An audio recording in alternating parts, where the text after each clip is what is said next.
రాష్ట్రంలో కాంగ్రెస్ ప్రజాపాలన మహిళలకు పెద్దపీట వేసిందని గద్వాల్ జడ్పీ చైర్పర్సన్ సరిత తిరుపతయ్య అన్నారు.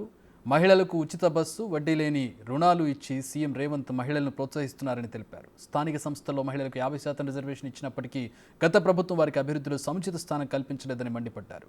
మహబూబ్ నగర్ ఎమ్మెల్సీ ఉప ఎన్నికల్లో మహిళా ప్రజాప్రతినిధులు అంతా జీవన్ రెడ్డికి ఓటు వేసేందుకు సిద్ధమయ్యారంటున్న గద్వాల్ జడ్పీ చైర్పర్సన్ సరిత తిరుపతయ్యతో మా ప్రతినిధి ఫేస్ టు ఫేస్. తెలంగాణ రాష్ట్రంలో కాంగ్రెస్ ప్రభుత్వం ఏర్పడిన అనంతరం అయితే రేపు ఉమ్మడి పాలమూరు మహబూబ్ నగర్ జిల్లాలో అయితే ఎమ్మెల్సీ ఉప ఎన్నిక జరగబోతా ఉంది. ఈ యొక్క ఎమ్మెల్సీ ఉప ఎన్నికలలో మహిళా ఓటర్లు కీలకం కాబోతా ఉన్నారు. ప్రజాప్రతినిధులు ఇటు ఎంపీటీసీలు కానీ, జెడ్పీటీసీలు, సర్పంచ్లు, కౌన్సిలర్లు, అదేవిధంగా ఎక్సాఫీషియో సభ్యులు వీళ్ళందరిలో చూసుకున్నట్లయితే 801 మంది అయితే రేపు మహిళలు అయితే ఓటు హక్కు వినియోగించుకోబోతా ఉన్నారు. పూర్తి స్థాయిలో రేపు మహిళల మెజార్టీతోనే రేపు అక్కడ అభ్యర్థి గెలవబోతున్న నేపథ్యంలో మనతో మాట్లాడడానికి ఆ ప్రాంతానికి సంబంధించినటువంటి ప్రజాప్రతినిధులు ఉన్నారు. వారిని అడిగి మాట్లాడేస్తున్నాం. మేడం చెప్పండి, రేపు ఉమ్మడి మహబూబ్ నగర్ జిల్లాలో ప్రభుత్వం ఏర్పడిన అనంతరం తొలిసారి ఎమ్మెల్సీ ఎన్నిక జరగబోతా ఉంది. ఏ విధంగా ఉండబోతా ఉంది రేపు? డెఫినెట్గా కాంగ్రెస్ ప్రభుత్వం ఏర్పడ్డ తర్వాత మొదటి ఎన్నిక ఇది. ఖచ్చితంగా కాంగ్రెస్ ప్రభుత్వం ఏర్పడ్డ తర్వాత మహిళలకి ఏ విధంగా ఇటు కాంగ్రెస్ ప్రభుత్వం పెద్దపీట వేసింది అన్నది చాలా స్పష్టంగా మహిళలందరికీ కూడా అర్థమైంది. ఇక్కడ బస్సు ప్రయాణం కానివ్వండి, ప్రతి దాంట్లో మహిళలకు ఇచ్చే ఒక ప్రత్యేక స్థానం. ఇప్పుడు మహిళా సంఘాల వాళ్ళకి రుణాలు ఇవ్వడం, వడ్డీ లేని రుణాలు 10 ఏళ్ల నుంచి కూడా ఎక్కడ కూడా వడ్డీ లేని రుణం అనేది ఇవ్వలేదు. అది మా మహిళలందరికీ కూడా సంఘాలలో ఉన్న వాళ్ళకి చాలా మందికి తెలుసు. కాబట్టి ఖచ్చితంగా కాంగ్రెస్ ప్రభుత్వానికి సపోర్ట్ ఇస్తే మాకు కూడా రేపు పొద్దున రాబోయే కాలంలో ఈవెన్ దో ఇప్పుడు 50% రిజర్వేషన్ అయినప్పటికీ మహిళలు ఉన్నప్పటికీ మహిళలకి అంటే ప్రత్యేకంగా లైవ్గా వాళ్ళు ఎక్కడ కూడా వాళ్ళ స్థానం చూపించుకోలేకపోయిన పరిస్థితి కల్పించింది గత ప్రభుత్వం. సో డెఫినెట్గా ఇప్పుడు ఉన్న పెద్దలు రేవంత్ రెడ్డి గారి నాయకత్వంలో కాంగ్రెస్ ప్రభుత్వం దూసుకెళ్తున్న తీరును చూసి, మా మహిళలకి కల్పిస్తున్న ప్రత్యేక స్థానం చూసి మా మహిళలందరూ కూడా కాంగ్రెస్ వైపే ఉంటారు అన్నది ఈరోజు ప్రత్యక్షంగా మీకు ఇక్కడ చూస్తున్న మహిళా నాయకుల్ని చూస్తుంటే అర్థమవుతుంది. సో డెఫినెట్గా ఎమ్మెల్సీలో భారీ మెజార్టీతో ఈవెన్ దో వాళ్ళు గెలిచింది టీఆర్ఎస్ ప్రభుత్వంలో అయినప్పటికీ ఇప్పుడు కాంగ్రెస్ ప్రభుత్వం చూపించే చొరవ కానివ్వండి, వాళ్ళ అభివృద్ధి కార్యక్రమాలు కానివ్వండి, ఇటు బ్యాలెన్స్ చేస్తూ అంటే ఒక సంక్షేమ పథకాలే కాకుండా అభివృద్ధి కార్యక్రమాలు కూడా సమానంగా తీసుకెళ్లే ప్రభుత్వంగా ఇప్పటికీ ముద్ర వేసుకుంది కాంగ్రెస్ ప్రభుత్వం.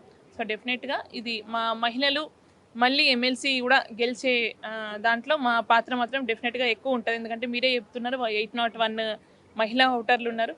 సో మోస్ట్లీ 801లో కూడా మొత్తం అంటే స్వైప్ చేసినట్టు కంప్లీట్గా కాంగ్రెస్ ప్రభుత్వానికే ఓటేసి ఎమ్మెల్సీ గారిని గెలిపించుకునే ప్రయత్నం మేము అందరం చేస్తామని తెలియజేసుకుంటాం. రైట్. అదేవిధంగా చూస్తే ఇప్పటికే రాష్ట్ర ముఖ్యమంత్రి ఎంపీటీసీలు కానీ, జెడ్పీటీసీలు కానీ స్థానిక సంస్థల ప్రజాప్రతినిధులకు ఒక హామీ ఇవ్వడం జరిగింది.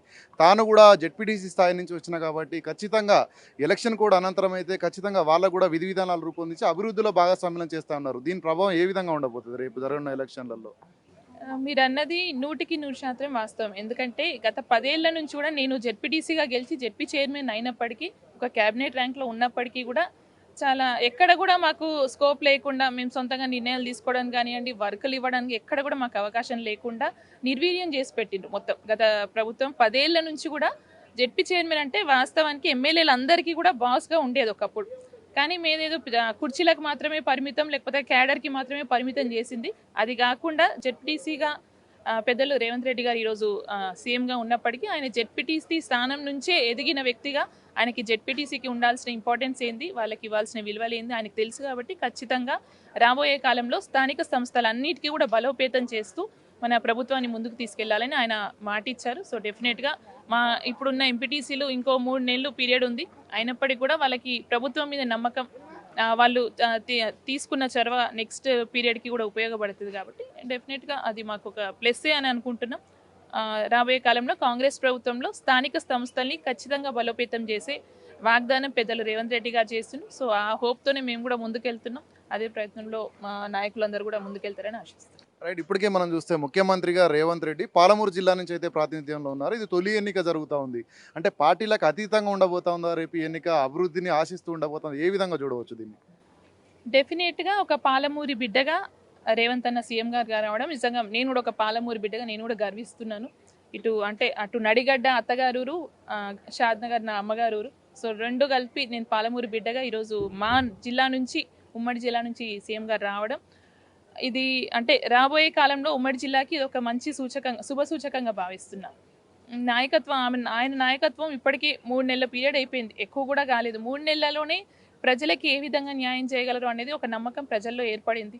ఆల్మోస్ట్ ఎలక్షన్ పీరియడే అయినప్పటికీ కూడా ఆయన చేయాల్సిన వాగ్దానాలు కానివ్వండి, ఆల్రెడీ ఫీల్డ్లో ఉన్నారు, అంటే లైవ్లో ఉన్నారు. ఒక సీఎంగా కాకుండా ఒక కేవలం ప్రజల నుంచి వచ్చిన నాయకుడిగా ఆయన ఇప్పుడు రూల్ చేస్తున్నారు. సో డెఫినెట్గా ఆయన నాయకత్వంలో తెలంగాణ రాష్ట్రం ఇంకా ఎంతో ముందుకెళ్లాల్సిన అవసరం ఉంది. డెఫినెట్గా వెళ్తుంది అన్న నమ్మకం కూడా మాకు ఉంది. ఇప్పుడు స్థానిక సంస్థల ప్రజాప్రతినిధులు చూసినట్లయితే గత ప్రభుత్వం నిర్వీర్యం చేస్తుంది అంటున్నారు, కానీ ఈరోజు ఎలక్షన్ అనగానే గోవా వేదికగా అదే కేటీఆర్ క్యాంప్ రాజకీయాలు నిర్వహిస్తారు. దీన్ని మీరు ఏ విధంగా చూస్తారు?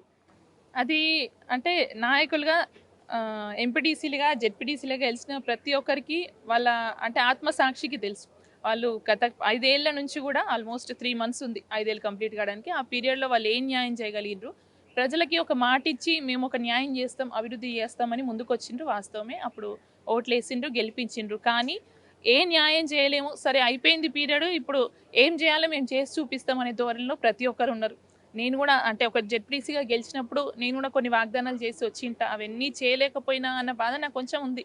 సరే చైర్మన్గా నేను కొంత ఫుల్ఫిల్ చేసుకున్నప్పటికీ చేయనివి చాలా ఎక్కువ ఉన్నాయి. సో డెఫినెట్గా గోవాకు పోయినా ఇంకెక్కడికి వేరే రాష్ట్రానికి పోయినా నాయకులకి వాళ్ళ స్థానికంగా ఏం చేసినాం అన్నది ఇంపార్టెంట్. సరే ఈ 2-3 రోజులు పోయి ఎంజాయ్ చేస్తారేమో, కానీ ఏం చేయాలో వాళ్ళు చేసి చూపిస్తారు. అది ఎలక్షన్ రిజల్ట్ రోజు మనకు బయట. అంటే రేపు జరగనున్నటువంటి ఎమ్మెల్సీ ఉప ఎన్నికలో జీవన్ రెడ్డి గారు ఏ విధంగా గెలవబోతున్నా, ఎంత మెజార్టీ సాధించే అవకాశం ఉంది కాంగ్రెస్ పార్టీ? ఎంత మెజారిటీ అని చెప్పలేము, కానీ ఖచ్చితంగా కాంగ్రెస్ పార్టీ మెజారిటీతో గెలవబోతుంది. అది ప్రజలు ఇచ్చే తీర్పు అని ఈరోజు స్పష్టంగా మీకు ఎలక్షన్ తర్వాత అర్థమవుతుంది. Thank you. రైట్, మనం చూసినట్లయితే రేపు జరగనున్నటువంటి ఉప ఎన్నిక ఏదైతే ఉందో అక్కడ కాంగ్రెస్ అభ్యర్థిని పార్టీలకు అతీతంగా అంటే గత ప్రభుత్వం నిర్లక్ష్యం కారణంగా అయితే ప్రజాప్రతినిధులు ఇటు ఎంపీటీసీలు కానీ జెడ్పీటీసీలు కానీ తీవ్ర ఇబ్బందులకు గురయ్యారు. ప్రజలకు ఇచ్చినటువంటి హామీలను నెరవేర్చడంలో కూడా వారి పాత్ర పూర్తి స్థాయిలో ఫుల్ఫిల్ చేసుకోలేకపోయిన నేపథ్యంలో ఇప్పటికే ముఖ్యమంత్రిగా ఉన్నటువంటి రేవంత్ రెడ్డి అయితే ప్రజాప్రతినిధులందరికీ కూడా ఖచ్చితమైనటువంటి భరోసా ఇవ్వడం జరిగింది. రాష్ట్ర వ్యాప్తంగా ఉన్నటువంటి ప్రజాప్రతినిధులందరికీ కూడా అభివృద్ధి ఫలాలు ఇవ్వడంతో పాటు వారికి ఖచ్చితమైనటువంటి అభివృద్ధి బాధ్యతను కూడా కేటాయిస్తాము. తాను కూడా జెడ్పీటీసీ స్థాయి నుంచి వచ్చినటువంటి నాయకుడు నుంచి చెప్పినటువంటి స్టేట్మెంట్ ఏదైతే ఉందో ఈ యొక్క ఉమ్మడి పాలమూరు జిల్లా నుంచే రేపు అభివృద్ధికి ప్రజాప్రతినిధులందరూ కూడా ఓటు అయిపోతా ఉన్నారంటే మనతో సరిత తిరుపతి అయితే అన్నారు. రేపు జరగనున్నటువంటి ఎన్నికల్లో భారీ మెజారిటీతో కాంగ్రెస్ అభ్యర్థి జీవన్ రెడ్డి గెలుపొందబోతా ఉన్నారని వాళ్ళు చెప్పడం జరిగింది. కెమెరామ్యాన్ సంజుతో రామ్ ప్రసాద్, బిగ్ టీవీ, హైదరాబాద్.